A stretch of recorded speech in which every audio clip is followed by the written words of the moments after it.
Bonsoir à tous, bonsoir Benjamin Stora. Bonsoir. Vous êtes historien, professeur émérite des universités, ancien président du musée de l'immigration.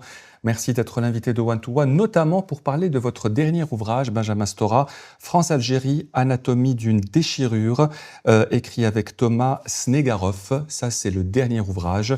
On parlera aussi de beaucoup de vos livres, dont un que j'ai lu quelque part il y a quelques années, Dictionnaire biographique des militants nationalistes algériens de 1926 à 1954, une référence préfacée par Mohamed Harbi. Tout à fait.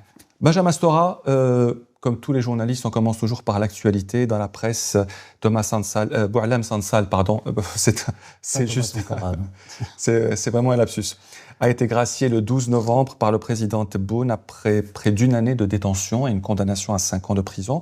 Est-ce que vous pensez que c'est le geste qui était attendu par Paris pour amorcer le dégel ? Je pense que oui, tout le monde attendait de toute façon un geste, parce que dans la mesure où Boualem Sansal était en prison, que la place d'un écrivain n'étant pas en prison, comme il a été dit à plusieurs reprises dans tous les médias français, donc il est évident que ce geste était effectivement extrêmement attendu. Donc il a eu lieu, mais il a failli, ce geste, avoir lieu bien avant. Plusieurs fois, j'avais été mis au courant du fait qu'il pouvait être libéré. Plusieurs fois, je ne sais plus, cette année, je n'ai pas les dates en tête, mais à chaque fois, ça a avorté. Sur la tentative de libération, de grâce, etc., a avorté. À chaque fois, il y avait des péripéties du type discours incendiaire. Vous savez, en France, on a assisté pendant toute cette année à des propos et à des discours du type il faut brûler l'ambassade d'Algérie à Paris, par exemple. Incroyable. Du fils de Nicolas Sarkozy. J'entendais récemment sur une chaîne de télévision française, une journaliste disait « mais nous avons la bombe atomique hein, », en parlant de Boualem Sansal. C'est hallucinant, quoi. Ça prenait des proportions absolument incroyables, ce qui fait qu'à chaque fois c'était retardé, à chaque fois il y avait des problèmes. Bref, tout le monde attendait ce geste pour qu'enfin on puisse redémarrer sur d'autres bases, bien sûr. Et quand vous parlez d'une libération retardée, est-ce que vous considérez, Benjamin Stora, que Bruno Retailleau a joué un rôle dans le maintien en prison de Boualem Sansal ? Bruno Retailleau, il représente en fait un courant politique qui malheureusement est très important dans la société française d'aujourd'hui. C'est pas simplement lui en tant que personnage, parce que lui en tant que personnage, à l'époque, il était ministre de l'Intérieur, il faisait son travail, etc. Mais il a d'abord débordé largement de ses prérogatives de ministre de l'Intérieur pour parler de politique étrangère, de politique économique, etc., etc. Mais il est symptomatique de tout un état de la classe politique française qui s'est droitisé depuis de nombreuses années maintenant. Ça date pas d'aujourd'hui, vous savez, les gens, ils ont la mémoire courte. Mais n'oublions pas qu'en 2002, Jean-Marie Le Pen est au deuxième tour de la présidentielle en France. En 2002, il y a 25 ans.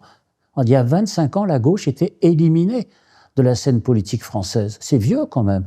Donc ça n'a fait, comment dirais-je, que s'amplifier.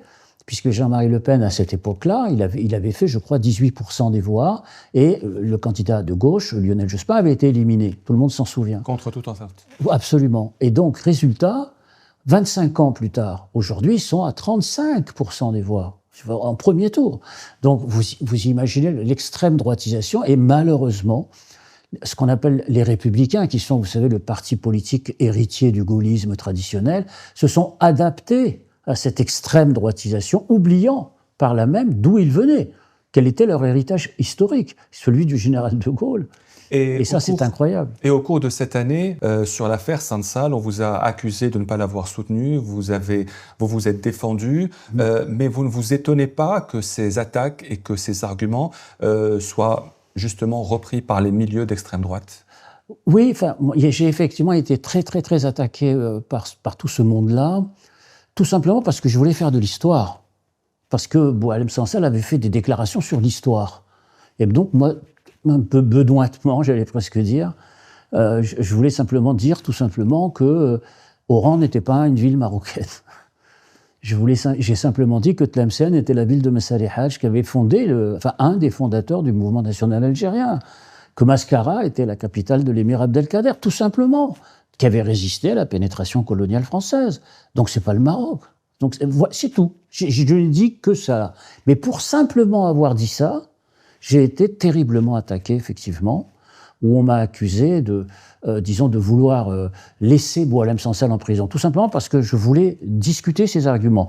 On ne pouvait pas discuter des arguments historiques. Le préalable, c'était d'abord de dire il faut qu'il soit libéré. Donc on ne peut pas discuter, on ne peut pas travailler, on ne peut pas réfléchir.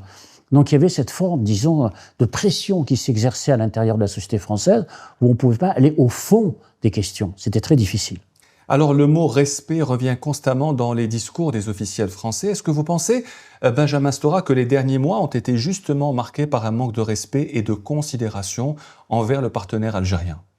C'est-à-dire qu'en fait, c'est très difficile comment dirais-je, de dissocier la classe politique française dans sa globalité des médias français et de la société française. On a assisté pendant une année entière, c'est long quand même, à une espèce de, j'allais presque dire, de déferlement de propos, d'actes contre l'Algérie qui n'ont pas été contredits par des hommes politiques français, qui n'ont pas combattu. Je veux dire, j'ai évoqué tout à l'heure ceux qui voulaient brûler l'ambassade d'Algérie, ceux qui voulaient parler des puissances nucléaires, j'en passe et des meilleurs. À un moment donné, la tâche d'un homme politique responsable, c'est de dire il faut se calmer quand même. Je veux dire, l'Algérie c'est un pays très important, c'est un grand pays bien sûr, on peut être en désaccord avec lui, mais il faut quand même garder raison dans cette histoire-là. Or le problème c'est qu'il n'y a pas eu cette parole-là. C'est ça qui est, c'est-à-dire le seul qui a eu cette parole, je le dis franchement, ça a été à un moment donné le ministre des Affaires étrangères Jean-Noël Barrot, qui a essayé, disons, entre guillemets, de calmer, disons, le débat et de dire nous allons essayer d'avoir des rapports d'égalité, des rapports normaux, classiques avec, disons, l'Algérie. Mais dans l'ensemble de la classe politique française, les choses se sont déroulées comme ça, sans qu'il y ait de paroles fortes. Celle de Villepin aussi, quand même, était importante. Hein. Mais en général, de ceux qui sont aux affaires, il n'y a pas eu quand même ceux qui ont dit « Écoutez, il faut faire attention, parce que l'Algérie, c'est quand même un très grand partenaire géopolitique en Méditerranée. On peut avoir, encore une fois, des accords ou des désaccords, mais il faut aussi, bien sûr, savoir continuer un débat, un dialogue politique responsable. Quoi. Ça, c'est ça le problème. L'Algérie et la France, Benjamin Stora, reprennent langue après des mois de quasi-rupture. Vous qui avez vécu ces hauts et ces bas, pourquoi, selon vous, ces relations replanchent-elles constamment dans la crise de manière régulière? Ça, c'est tout le thème du dernier livre que je viens de faire. Je rappelle, France-Algérie, oui. Anatomie d'une déchirure. Vous expliquez les hauts et les bas? Oui, absolument. Parce que c'est l'histoire, la France et l'Algérie. C'est l'histoire et la géographie. L'histoire, parce que ça ne peut pas être une relation ordinaire, une relation banale. Lorsque vous occupez un pays pendant 132 ans, vous imaginez 132 ans, 6 générations, c'est colossal. On ne peut pas avoir ensuite des rapports classiques. Il faut aussi aborder les problèmes qui touchent aux questions d'identité, de mémoire. Enfin, il y a une telle interpénétration à la fois des populations, de la culture, de la langue, de l'histoire, que l'Algérie ne peut pas être un partenaire ordinaire, ne peut pas être pour la France. C'est pas possible. Parce que c'est l'histoire qui l'a voulu ainsi, tout simplement. Lorsque vous avez 1 500 000 jeunes Français qui partent faire la guerre en Algérie, c'est 1 500 000 jeunes Français. C'est gigantesque dans la société française. C'est-à-dire que, par exemple, tous les hommes nés entre 1932 et 1943 en France sont allés en Algérie. Vous vous rendez compte de ce que ça veut dire? C'est colossal. Lorsque vous avez les Européens d'Algérie, près de 800 000 qui quittent l'Algérie, qui viennent s'établir en France, lorsque vous avez l'immigration algérienne en France, qui est multipliée par 2 pendant la guerre d'Algérie, parce que les gens ont quitté un pays en guerre, tout simplement. C'est colossal. C'est-à-dire que l'immigration a été multipliée par 2, pratiquement. Donc vous avez toute une série de facteurs, de bouleversements, qui fait que, bien entendu, les rapports sont toujours difficiles, sont toujours compliqués, des hauts et des bas. Alors j'en parle, bien sûr, lorsque, par exemple, en 1973, il y a eu des attentats racistes à Marseille, où, effectivement, à l'époque, le président Boumedienne voulait interrompre, les relations diplomatiques. Bon, il y a eu... je ne vais pas faire l'inventaire mais à chaque fois, il y a eu des hommes de bonne volonté, des femmes aussi, bien sûr, qui ont essayé de reprendre le fil du dialogue, d'essayer d'avancer, mais on ne pourra jamais effacer les traces historiques des rapports, des relations entre la France et l'Algérie. Alors, qu'est-ce qu'il faudrait, selon vous, pour aller de l'avant, pour tourner la page? Est-ce qu'il faut des excuses? Est-ce qu'il faut une reconnaissance beaucoup plus avancée que cela? Je rappelle que c'est Emmanuel Macron qui a dit il y a 8 ans que la colonisation était un crime contre l'humanité avant de rétropédaler. Mmh.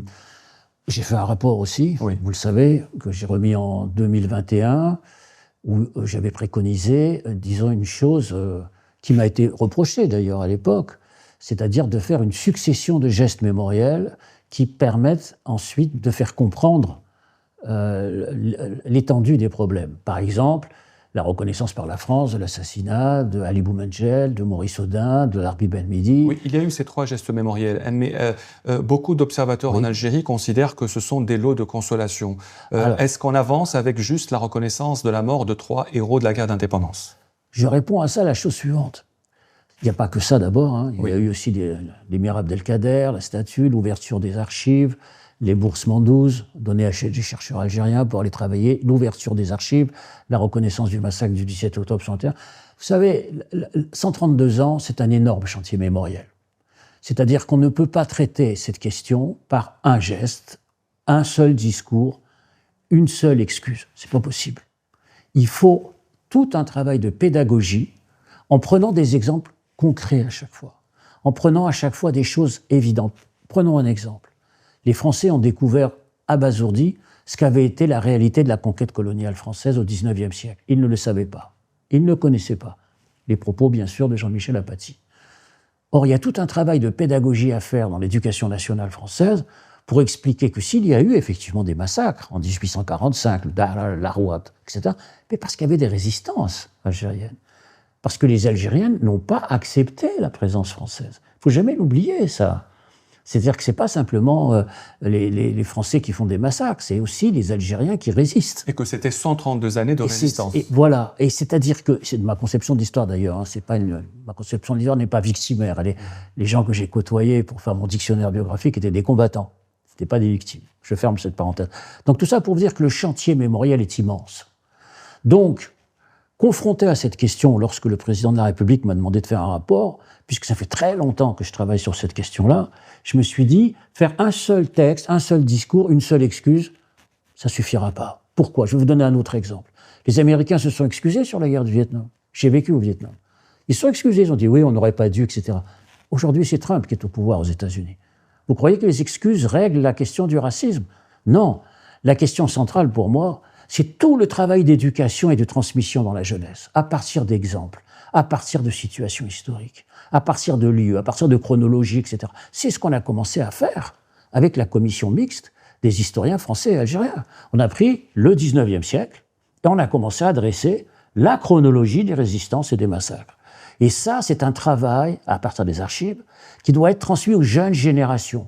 C'est donc un travail monumental, qui ne peut pas se faire comme ça, parce que la question du racisme colonial est rentrée dans les sociétés.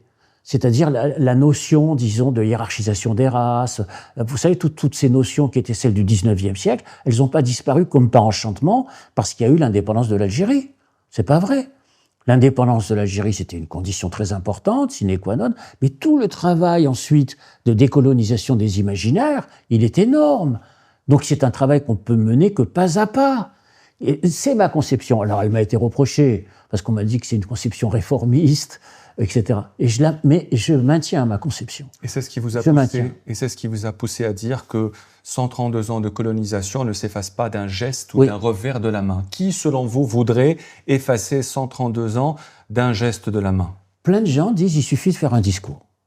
Côté algérien ou côté français? De tous les côtés, j'ai toujours entendu ça. Il faut faire un discours français, c'est ça. Voilà, il faut faire un discours. Voilà, on va faire un discours et ça sera réglé. Et on me cite l'exemple de Jacques Chirac, le discours du Veldiv. C'est vrai. Vous croyez que l'antisémitisme en France a disparu parce que Chirac a fait un discours sur le Veldiv? Non. C'est une condition indispensable. C'est ce que j'ai écrit dans mon rapport. Dans mon rapport, j'ai écrit noir sur blanc. Oui, d'accord pour les excuses, mais ça suffira pas. C'est pas ça qui va régler le traumatisme laissé par une histoire très ancienne et très longue. Je voudrais ajouter un truc qui est très important, parce qu'on me dit tout le temps ah oui, mais les jeunes générations en Algérie, pour ces générations, même en France, Tout ça, c'est du passé, il faut en finir, ils n'en ont rien à faire de toutes ces questions, etc. C'est l'argument aussi de l'ancien président Sarkozy qui disait « Je n'ai pas vécu la guerre Voilà. ». Ça, c'est pas un vrai prétexte. Voilà. Moi, ma position est la suivante. Bien sûr que les gens qui vivent dans les sociétés anciennement colonisées, elles ne se réveillent pas le matin en pensant à la colonisation et je ne sais pas quoi. Mais si vous touchez à l'histoire de leur nation, si vous l'amputez, cette histoire, là, ils se réveilleront. Qu'ils soient jeunes, vieux, grands, petits ou pas. C'est-à-dire que la question du nationalisme, elle est valable en France. Mais pourquoi elle ne serait pas valable en Algérie? C'est ça la question. C'est-à-dire que ce n'est pas parce que vous avez des générations qui se succèdent que la mémoire disparaît. C'est pas possible. Elle se transmet. Mais ça ne veut pas dire que les gens vivent en permanence, tous les matins, avec cette mémoire. Bien entendu. Et même pour aller plus loin, certains considèrent même que l'instrumentalisation politique de cette mémoire par les pouvoirs en place, disons, doit s'arrêter. Il y a plein de gens qui pensent ça en Algérie et en France. L'instrumentalisation, ce que j'ai appelé la double rente mémorielle. Parce qu'elle est double, hein, la rente mémorielle, elle n'est pas simple. Donc, résultat, pourquoi je dis tout ça? C'est que la question, disons, de l'existence, de la transmission des héritages mémoriels ne pourra pas s'effacer par un seul geste, comme par enchantement et comme par magie. C'est pas possible. C'est tout un travail de l'éducation nationale, par exemple. Et en parlant d'éducation nationale, pourquoi, selon vous, l'histoire de cette conquête, sa violence et son abjection sont encore méconnues en France? Parce qu'elles n'ont pas été enseignées. Parce que, vous savez, j'ai réfléchi beaucoup à cette question-là. Quand est-ce que ça a été effacé, l'histoire de la conquête coloniale? À quelle période? Eh bien, ça a été effacé en 1930, lorsqu'il y a eu le centenaire de la conquête. Le centenaire de la conquête, il y a eu un déluge de brochures, de journaux, pour valoriser, exalter la conquête coloniale française en expliquant qu'avant, il n'y avait rien. Il n'y avait pas d'État, il n'y avait pas de nation, il n'y avait pas de société, que la France a tout construit. Ça s'est fait en 1930, au moment des grandes fêtes grandioses, hein, du centenaire de la conquête. Par parenthèse, dans 5 ans, ce sera le bicentenaire. Hein. Donc, à partir de là, ils ont reconstruit une histoire.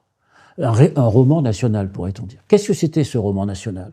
C'est que l'Algérie, la terre d'Algérie, était rattachée à l'histoire de l'Empire romain. C'est-à-dire, par parenthèse, du christianisme aussi. C'est-à-dire, il y avait le côté méditerranéen. Donc, ils ont reconstruit une histoire où était gommée, disons, à la fois berbérité, islamité, arabité, judéité. C'est-à-dire que tout ce qui était auparavant a été gommé. Et donc, ils ont construit un récit avec, au centre, la figure de Bugeaud. Et sa casquette, le côté bon enfant, transmis à travers les manuels scolaires, etc. Donc, ça a commencé sous la Troisième République, à partir de 1880-85, et ça a pris une dimension extraordinaire en 1930, au moment de la célébration des fêtes du centenaire de la conquête. Qu'est-ce qui empêche, selon vous, Benjamin Stora, la réconciliation algéro-française? Des historiens disent que la France et le Vietnam se sont réconciliés, l'Allemagne et la France, l'Angleterre et les États-Unis, par exemple. Pourquoi ça bloque encore entre les deux pays? Alors d'abord, il faut bien préciser, prenons l'exemple du Vietnam, il faut préciser que tous les pays anciennement colonisés ou qui ont été en guerre ou à un moment donné avec la France n'ont pas immédiatement réglé leur question historique d'un trait de plume. Hein. Je veux dire, moi j'ai vécu au Vietnam dans les années 95, mais vous savez, la fête nationale vietnamienne, la grande fête historique, un peu comme le 5 juillet en Algérie, c'est le 9 mai.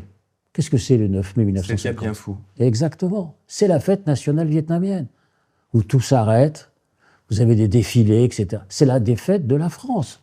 Donc quand on me dit « Ah, mais le Vietnam, etc. » Mais il faut voir le musée de l'armée à Hanoï, consacré, disons, à la bataille. Il faut voir le cimetière à Dien Bien Phu des combattants vietnamiens qui ont été innombrables, etc. Bref, le nationalisme est toujours là au Vietnam. Ça ne s'est pas effacé comme par enchantement. Sauf que la différence, c'est quoi? D'abord, l'éloignement géographique. Et puis, deuxièmement, il n'y avait pas de colonie de peuplement au Vietnam. En Algérie, c'était une colonie de peuplement qui était rattachée à la France. Le Vietnam n'était pas des départements français. C'était pas des départements français, c'était conquis en 1885 dans le cadre des systèmes de protectorat. Tandis que l'Algérie, c'était la France. Donc c'était une partie du territoire national français géré par le ministre de l'Intérieur. C'est vieux, cette histoire. Donc, par conséquent, la perte de l'Algérie française est vécue comme une sorte d'amputation du territoire national français. Ce n'est pas le cas de toutes les autres colonies. Donc il y a un côté, j'allais presque dire, singulier, extraordinaire de l'Algérie. C'est pas possible, c'est pas comparable avec le Maroc, avec le Vietnam, avec le Sénégal, c'est pas comparable. Vous avez une énorme colonie de peuplement, près d'1 million de personnes. Vous avez effectivement une guerre de conquête qui a duré 50 ans. La guerre de conquête, c'est pas 3 ans, hein, c'est pas 8 ans.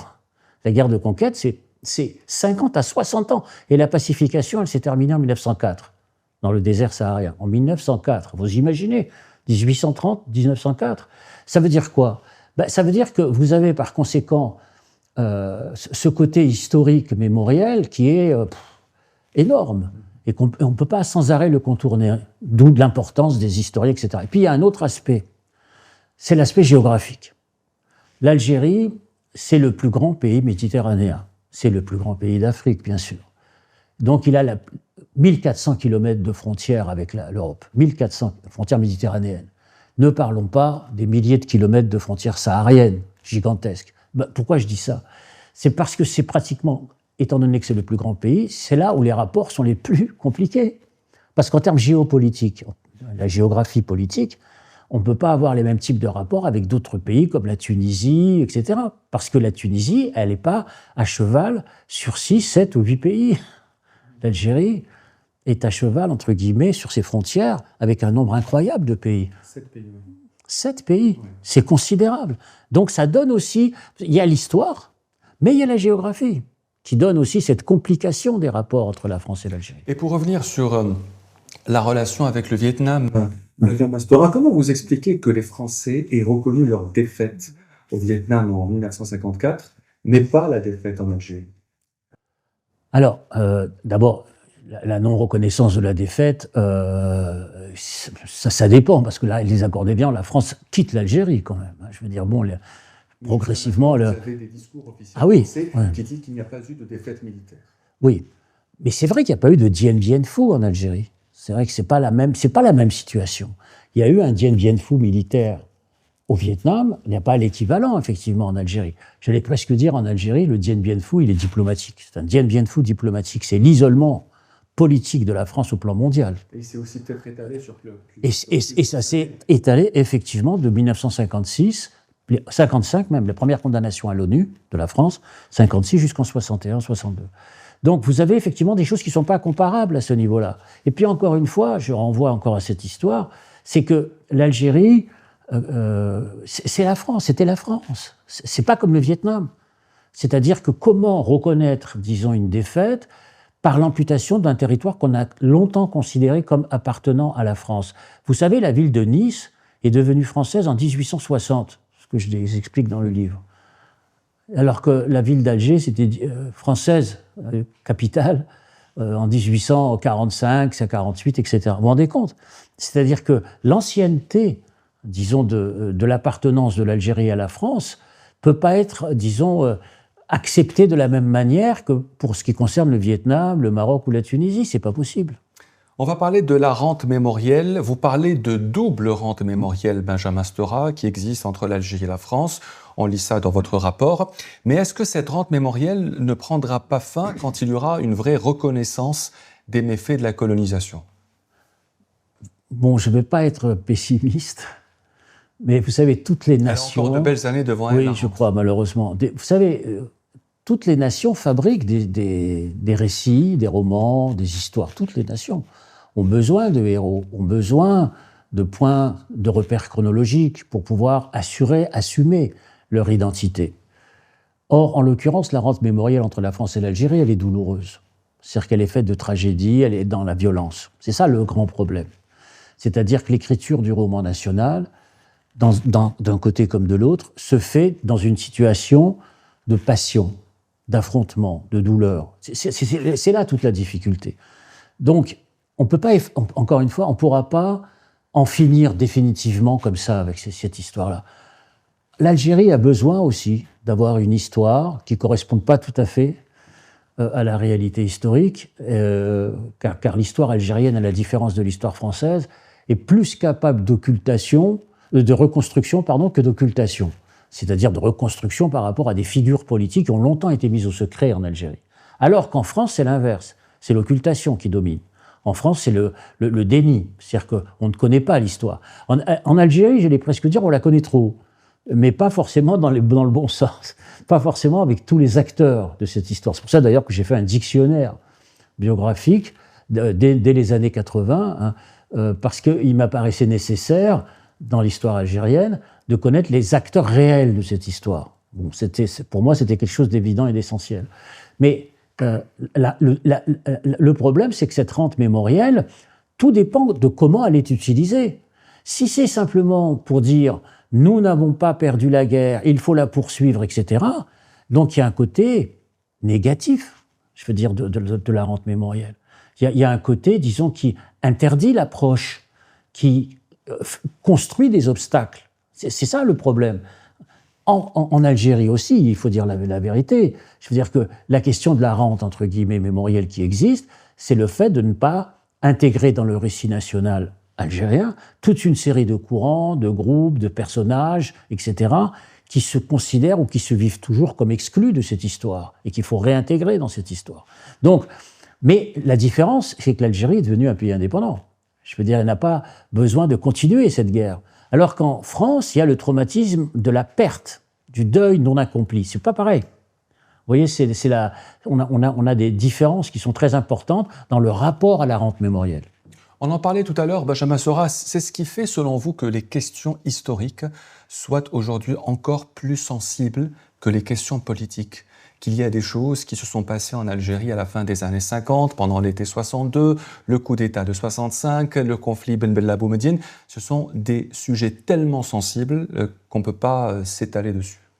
C'est précisément ce qu'on vient de discuter, c'est-à-dire que il y a eu la construction d'un récit en Algérie qui a mis au secret énormément d'épisodes, de personnages, de points d'histoire, parce qu'il fallait à l'époque, en accédant à l'indépendance politique, il fallait construire l'État-nation, disons-le carrément. Donc il y avait la volonté non pas de fouiller dans cette histoire, mais la volonté d'avancer à marche forcée. C'est-à-dire il fallait avancer sans essayer de chercher les différences qui pouvaient exister, au risque de menacer l'unité de la nation. Parce que la question en Algérie, qui est un pays gigantesque, qui est une question très importante, c'est le problème de la centralité de l'État-nation. Parce que c'est un pays continent. Donc, c'est une question très importante. Donc, les questions d'histoire qui visent quelque part à fissurer le récit national, le remettre en question, sortir des personnages de l'oubli, est toujours perçues comme un danger, comme une menace, disons, qui permettrait éventuellement, disons, de diviser la nation. C'est pour ça que c'est si difficile. Par exemple, la crise de l'été 62. Par exemple, je peux multiplier les exemples. Bien sûr, le coup d'État du 19 juin 1965. Par exemple, la crise, pour revenir en amont, la crise du PPA-MTLD de 1953-1954, avec la crise entre les centralistes, les messalistes et le CRUA. Par exemple, la crise de 1949, la crise berbériste. Comme ça, je pourrais multiplier les exemples. C'est-à-dire que, en fait, à chaque fois, les crises étaient mises au secret de l'histoire, parce que la question centrale, encore une fois, c'était la centralité du mouvement indépendantiste. C'était ça la question centrale. Votre dernier livre s'appelle « France-Algérie, anatomie d'une déchirure ». Oui. Est-ce que vous considérez que la crise de l'été 62 était une grande déchirure qui reste encore ouverte aujourd'hui ? Je pense, ce que m'avait expliqué un certain nombre d'acteurs qui malheureusement aujourd'hui sont décédés dans un film que j'avais fait qui s'appelait « L'indépendance aux deux visages », puisque j'avais interviewé Salah Boubnider de Saout al-Arab. Saout al-Arab, bien sûr Youssef Rati, bien sûr aussi Naït Ahmed, bien sûr Ali Haroun. Qui étaient des acteurs principaux de cette crise de l'été 62. Grands acteurs, bien sûr, de cette histoire. Et le commandant Asdin aussi, qui est toujours vivant d'ailleurs, et qui, je crois, termine le film en disant « L'indépendance, nous l'avons eue, mais le cheval, il est parti en boitant ». Je ne sais pas si vous vous souvenez de cette image qu'il a utilisée, qui est très juste. Et c'est vrai, c'est-à-dire que c'est parti en boitant. Mais la question qu'on peut se poser, c'est est-ce qu'on pouvait faire autrement ? C'est ça la grande question. Qu'est-ce qu'il aurait fallu faire ? Est-ce qu'il aurait peut-être fallu laisser le GPRA Voilà. gouverner le pays ? Voilà, on va un peu redessiner, refaire l'histoire, Benjamin Stora. Dans la politique fiction. Est-ce que ce n'était pas peut-être une des raisons de cette déchirure ? Ben, la raison fondamentale, disons que c'est la primauté du politique sur le militaire, dans le fond. À chaque fois, à chacune de ces crises, même y compris par rapport, j'allais presque dire, aux vieux leaders nationalistes, c'était des gens comme Messali, Ferhat Abbas, etc., qui étaient des adeptes du tout politique, fondamentalement, jusqu'aux militants à l'intérieur du Conseil national de la Révolution algérienne, qui étaient des partisans au Congrès de la Soumam, du tout politique. Et puis, il faut dire la vérité, il y avait ceux qui n'étaient pas d'accord avec ça, qui étaient pour la rupture, qui étaient pour l'armée, la violence, etc., etc. C'est-à-dire que la question des rapports entre politique et militaire, dans le fond, elle s'est toujours trouvée posée, fondamentalement. Et elle n'a jamais véritablement été réglée. Mais, encore une fois, c'est une question difficile à régler, parce que l'Algérie, encore une fois, je me répète, est un immense pays. Et que la question, disons, de l'homogénéisation politique, j'allais presque dire jacobine, est quelque chose qui nous a été légué par les Français, d'ailleurs, la question jacobine.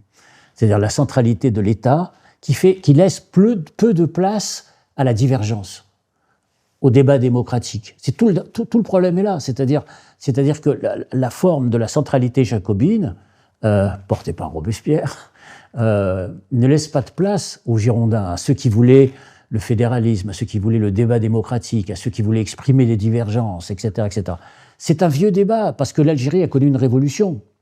Et dans cette révolution-là, comme dans toutes les révolutions, il y a toujours ce type de débat. Je ne vais pas énumérer toutes les révolutions, elles sont nombreuses, mais à chaque fois, il y avait ceux qui voulaient, disons, ne jamais s'arrêter dans le processus, et ceux qui, au contraire, disaient il faut faire attention au lendemain qui risque de déchanter, et qui prévenaient par avance. Mais ceux-là, ils n'étaient pas écoutés souvent. Est-ce que vous pensez que l'Algérie est une nation trop jeune encore aujourd'hui pour pouvoir dire que le démarrage était mauvais ou que le cheval, comme l'a dit le commandant Azdine, était boiteux au début? Est-ce que l'Algérie n'est pas au début de ses années d'indépendance? Moi, je pense que l'Algérie est au début, effectivement. 60 ans, c'est pas. Il y a eu 132 ans de présence coloniale, c'est énorme. Ça fait grosso modo une histoire avec ses frontières qui date de 2 siècles, à peu près. Bon, c'est à la fois beaucoup, 200 ans c'est quand même pas mal, et à la fois pas beaucoup dans la construction de l'État. Le problème de la construction de l'État démocratique, c'est-à-dire de l'État de droit. C'est ça le problème. C'est-à-dire que la nation a émergé, elle a acquis son indépendance, elle a défini ses frontières sur lesquelles je vois mal comment on pourrait revenir aujourd'hui. Ça me paraît évident, parce que ça fait 200 ans maintenant, 2 siècles.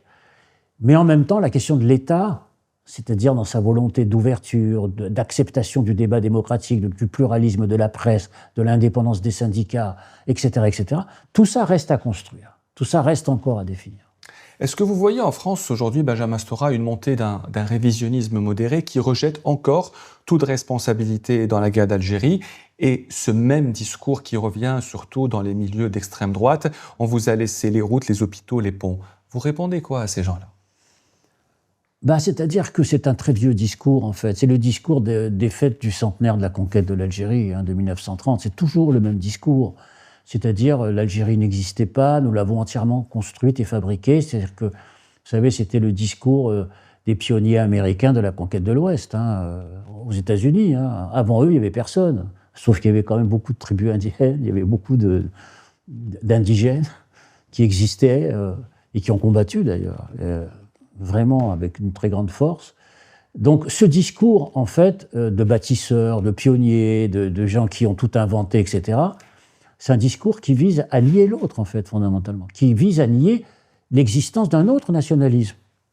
C'est-à-dire qu'il a existé un nationalisme algérien qui a commencé au XIXe siècle, qui s'est amplifié dans sa version moderne, mais la question centrale pour la France, c'est l'acceptation du nationalisme algérien, c'est-à-dire d'accepter le nationalisme algérien, porté par des figures, par des personnages, par des programmes, etc. Donc on en est encore là, dans la méconnaissance du nationalisme algérien. On parle souvent du rôle joué par Ahmed Messali Hadj. Vous connaissez son histoire, vos recherches historiques ont notamment commencé en parlant avec Safi. On parle très peu du rôle de l'émir Khaled, oui. Qui a été aussi un des précurseurs du nationalisme algérien. Est-ce que c'était le cas? Oui, bien sûr, l'émir Khaled. D'ailleurs, Messali, dans ses mémoires, raconte très bien qu'il a pris conscience de l'existence de la nation algérienne, etc., lorsqu'il a assisté à Paris à une conférence de l'émir Khaled en 1924. Donc vous voyez que c'est quand même quelque chose de très... L'émir Khaled, c'est très important parce que il ouvre une voie, il ouvre un chemin par rapport au monde indigène qui ne voyait pas d'issue par rapport à la force du système colonial. Mais derrière, ensuite, l'émir Khaled, il y a l'étoile nord-africaine, dont nous allons fêter l'année prochaine le 100e anniversaire, 1926, 100 ans, un siècle déjà, un siècle d'histoire du nationalisme moderne. Certainement à Alger pour les commémorations. C'est incroyable, ça fait 100 ans quand même que le nationalisme algérien existe quand même. C'est pas n'importe quoi, en France d'ailleurs aussi. Et on est dans une situation, pourquoi je dis cela d'ailleurs, c'est le fait qu'on a des personnages ensuite qui n'appartiennent pas au courant foncièrement indépendantiste au sens radical, mais qui ouvrent des chemins. Je pense à Ben Badis, Abdelhamid Ben Badis en 1931 avec le mouvement des Oulémas, le docteur Benjeloul, à Constantine, qui ne sont pas pour l'indépendance totale de la rupture. Mais le fait, en combattant pour l'égalité, tout simplement, la citoyenneté, les revendications exprimées, etc., tous ces personnages-là, ils ont ouvert des voies. Mais malheureusement, dans le discours algérien d'aujourd'hui, tous ces personnages ne sont pas réintégrés dans des mises en contexte historique. Parce qu'il faut les mettre en contexte historique.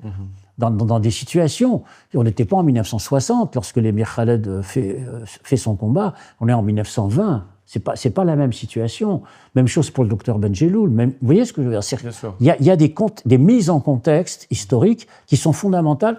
Et le problème, c'est qu'on a malheureusement fait commencer le récit national par la guerre d'indépendance de novembre 1954. Mais tout ne commence pas là. Il y a aussi un siècle d'histoire en 1926. Comment vous expliquez aussi ce phénomène incroyable, Benjamin Stora, qu'il y a des milieux politiques en Algérie qui résument vraiment, qui réduisent l'histoire d'Algérie uniquement à la guerre d'indépendance, alors que l'histoire d'Algérie remonte à plusieurs siècles aussi. Oui, bien sûr. On parle beaucoup moins, par exemple, de la lutte de l'émir Abdelkader qui a combattu pendant 17 années la colonisation française.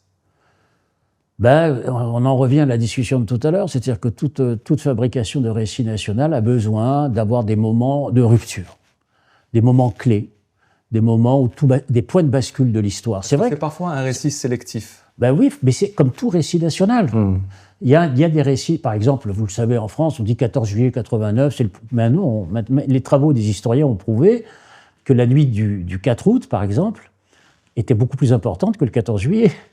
C'était le moment où on a décidé de confisquer tous les biens du clergé. C'était quand même autrement plus important que le 14 juillet. Mais c'est le 14 juillet qui est resté dans l'histoire. Là, en l'occurrence, c'est le 1er novembre. On n'y peut rien, c'est comme ça. Ça a été décidé comme un point de bascule de l'histoire. Maintenant, la tâche des historiens, des intellectuels, etc., c'est d'essayer de reconstruire la totalité de cette histoire, de remonter aux origines, de restituer les figures historiques. C'est tout un travail d'élucidation qui est très long, qui est très lent. Quel est l'ultime but de ce rapport, Benjamin Stora? À la fin des fins, vous vous attendez à quel résultat et pour quelle finalité? Faire avancer les choses, tout simplement. C'est-à-dire faire avancer la progression de la connaissance historique. Mais pas régler les choses, définitivement. Moi, je suis pour une histoire qui reste ouverte, fondamentalement. Il n'y a pas d'histoire officielle. Il n'y a pas d'histoire définitive.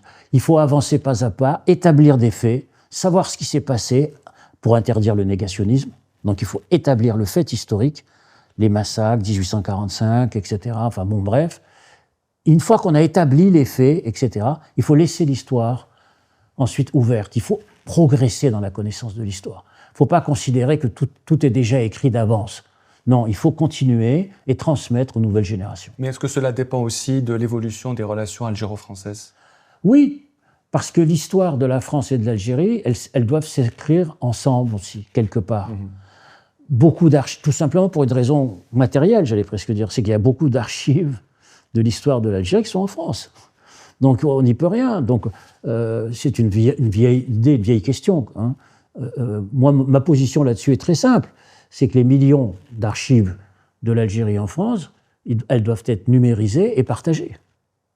C'est pas simplement restituer, mais partager et porter à la connaissance du plus grand nombre. Donc on ne peut pas, disons, faire en sorte qu'on va écrire comme ça l'histoire séparer de manière artificielle entre deux pays. C'est pas possible parce que les pays ont été tellement mêlés pendant 132 ans et les archives sont tellement gigantesques que dans le fond, il faut les partager, il faut les connaître, il faut les porter à la connaissance des jeunes générations.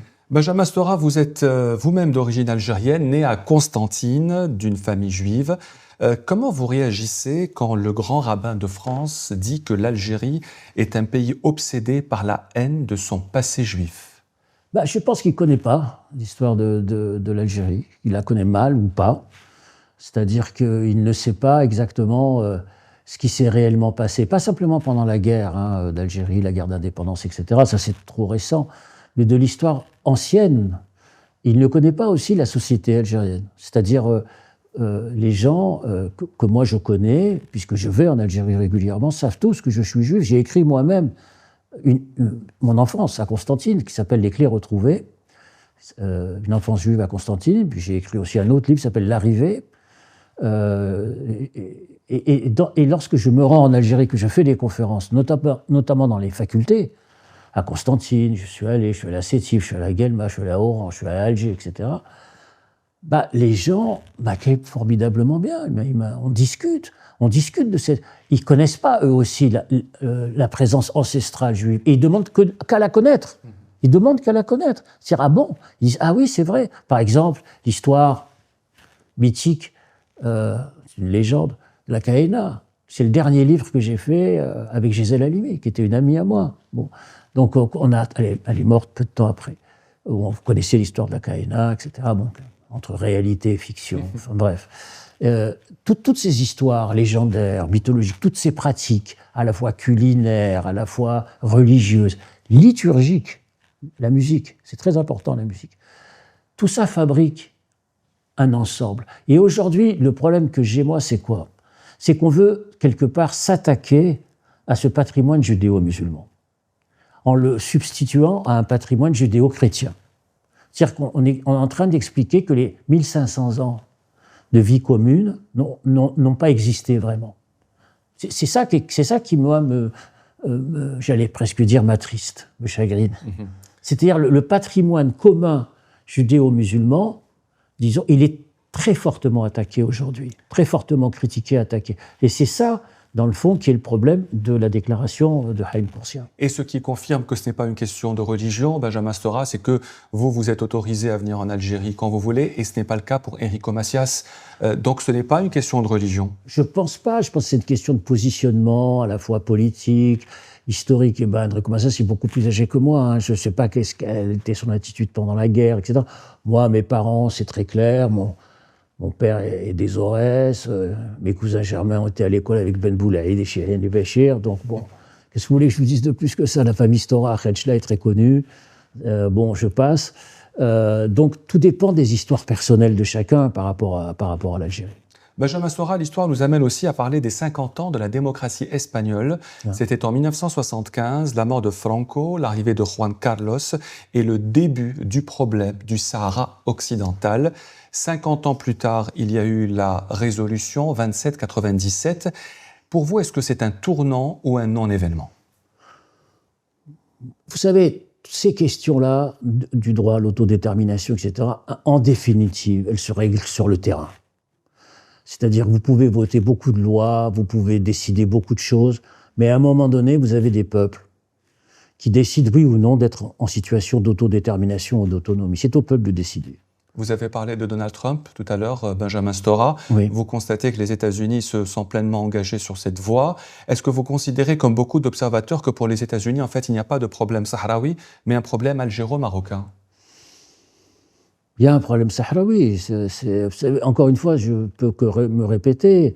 C'est au peuple de décider. C'est le cas des Palestiniens aujourd'hui. Je veux dire, on peut faire tous les plans qu'on veut sur la paix, etc. Mais si les Palestiniens ne sont pas associés aux discussions, les plans tombent à l'eau. Enfin, je veux dire, le nombre de plans qui existent, de résolutions sur cette question-là, qui ont été votées depuis 50 ans ou 60 ans, je ne sais plus, à chaque fois échouent. Pourquoi? Parce que les principaux acteurs, les principaux concernés, les principaux intéressés ne sont pas associés au processus.